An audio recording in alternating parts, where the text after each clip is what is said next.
Hello friends, good morning. কেমন আছো তোমরা সবাই? আশা করি তোমরা সবাই খুব ভালো আছো, আর আমিও ভীষণ ভালো আছি। আর মন্দিরাজ হোম সুইট হোমে তোমাদেরকে জানাই আরও একবার মন থেকে স্বাগত। আজ হলো রবিবার, আজ সকাল বাজে 8:30। তো সকাল 8:30 থেকে আমি শুরু করছি আমার দিন তোমাদের সাথে। এখানে আমি স্নান টান করে যেটুকু পারলাম মাকে একটু পুজোর জোগাড় করে দিলাম, কারণ আজ হচ্ছে গুরু পূর্ণিমা। তো তোমাদের সকলকে জানাই মন্দিরাজ হোম সুইট হোমের তরফ থেকে পূর্ণিমার অনেক শুভেচ্ছা। তো মা এখানে যেহেতু সিন্নি বানাবে, তো কয়েকটা কলা গুনে দিতে হয়, তো মা সেইটাই করছে। মা আমাকে বলল যে সিন্নিটা বানাতে, কিন্তু আমি বোধহয় পারবো না, কারণ বৃষ্টি উঠেই কান্না শুরু করে দিয়েছে। ওর তো খুব জ্বর 2 দিন থেকে, আর আমাকে ছাড়া একদম থাকতে চাইছে না। তো সব ঠাকুরের জন্য তো মালা গাঁথা হয়ে গেছে, জয়ী গাঁথলো, আর আমি এখানে ছোট্ট শিব ঠাকুরের জন্য ছোট্ট একটা সাদা ফুল আর বেলপাতা দিয়ে মালা গেঁথে দিলাম।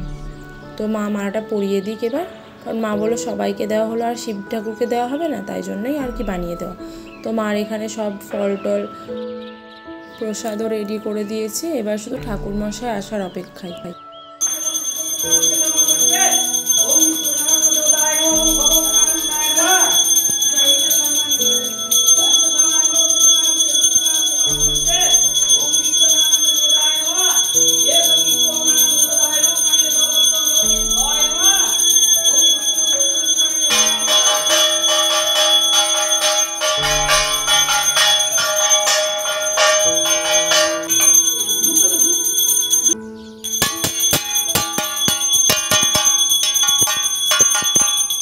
আমার স্নান তো সকালে হয়ে গেছে, মেয়েটাকেও একটুখানি জামা কাপড় ছাড়িয়ে দিলাম, যেহেতু পুজো করছি। আর একটা বছর পর বাড়িতে পুজো হচ্ছে, মনটা যে কি ভালো লাগছে বলে বোঝাতে পারবো না। কারণ আমাদের বাড়িতে কেউ মারা গেলে বাড়ির ঠাকুর দিয়ে আসতে হয় মন্দিরে, মানে বাড়িতে নিত্য পুজো করা যায় না। তাই জন্য আমাদের ঘরের ঠাকুর সব আমাদের মন্দিরে দেওয়া ছিল। তোমরা তো জানোই যে আমাদের বাড়িতে একটা কালী মন্দির আছে, 7 ভাইয়ের কালী মন্দির। তো সেই মন্দিরেই ঠাকুরগুলো সব দিয়ে আসা ছিল। তো ঠাকুর মা নিয়ে এসে পরিষ্কার পরিচ্ছন্ন করে ঠাকুর আসনে পেতেছে।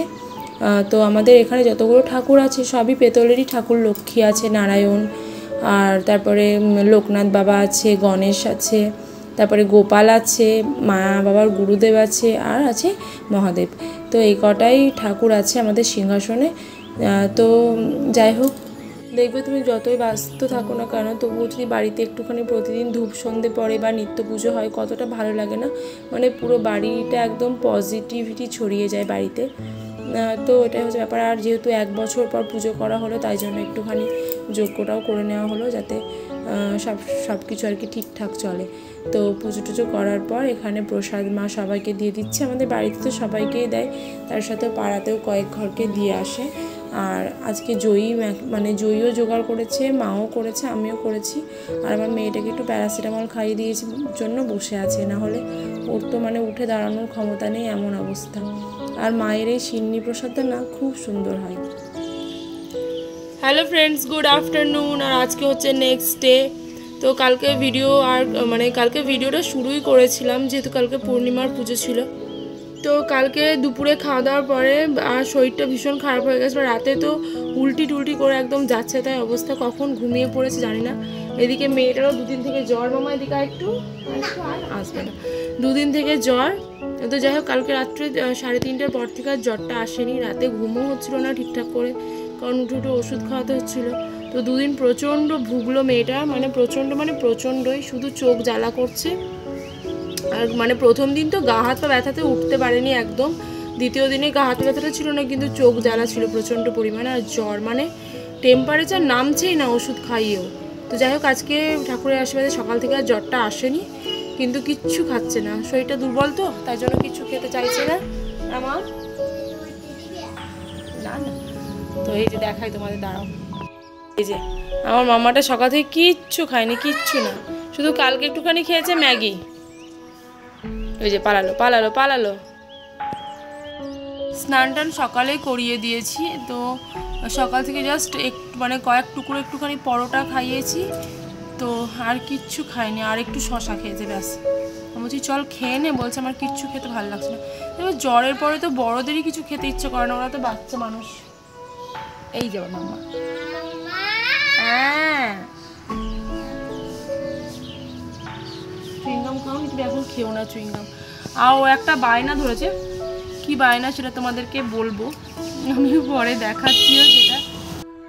মেয়েটার জন্য এইটুকু ভাত তো নিয়ে নিয়েছি, অর্ধেকটা মাছও নিয়েছি। ওই দিক থেকে চিৎকার করছে আমি কিচ্ছু খাবো না, কিচ্ছু খাবো না, জানি না কতটুকুনি খাওয়াতে পারবো। তো যাই হোক, হাতে মোবাইলটা ধরিয়ে তবু একটু খাইয়েছি। করলা ভাজাটা খাওয়াতে চাইলাম যে মুখের একটু স্বাদটা ফিরবে, কিন্তু করলা ভাজা একদম খেতে চাইলো না। আর এই হচ্ছে আজকের মেনু রবিবারের। মাছের ঝোল আছে আলু পটল দিয়ে, তার সাথে করলা ভাজা, আর আছে আলু কচুর তরকারি, আর সকালের একটুখানি ভাজা। তো গুড ইভিনিং। এখন বাবানকে পড়তে দিয়ে চলে এসেছি দোকানে। যে তোমাদেরকে আগে বললাম না, আমার মেয়ে বায়না ধরেছে। কী বায়না না, তো এই যে সবুজ চুড়ি পরবে, সকলে সবুজ চুড়ি পরছে, তাই জন্য আমার মেয়েও পরবে। তাই দোকানে ঢুকে দেখছি সবুজে সবুজ, মানে সবুজ নেলপালিশ, সবুজ চুড়ি, টিপ, গার্ডার, সমস্ত কিছু। আর এই যে আমার রাজকন্যার জন্য চুড়ি নিয়ে নিয়েছি। আমার মামা বলেছিল ফুচকা নিয়ে আসতে না মা, তাই জন্য আমি ফুচকা নিয়ে এসেছি। তো তাহলে তুমি পারবে?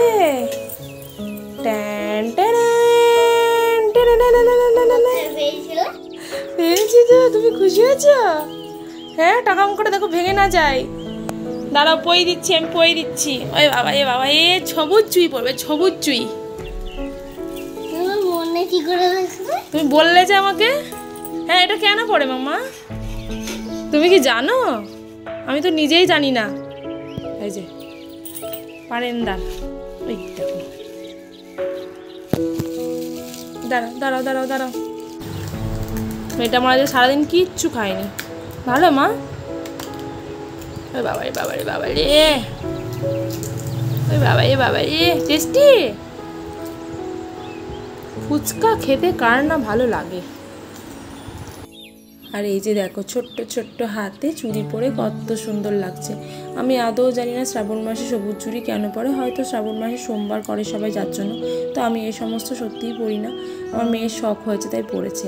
তাহলে চলো, আজকের ভিডিওটা আমি এখানে শেষ করছি। দেখা হচ্ছে পরের ভিডিও ভালো লাগলে লাইক শেয়ার কমেন্ট করে দিও, আর এই ছোট্ট মোটো চ্যানেলটিকে সাবস্ক্রাইব করে পাশে থেকো। Bye, good night.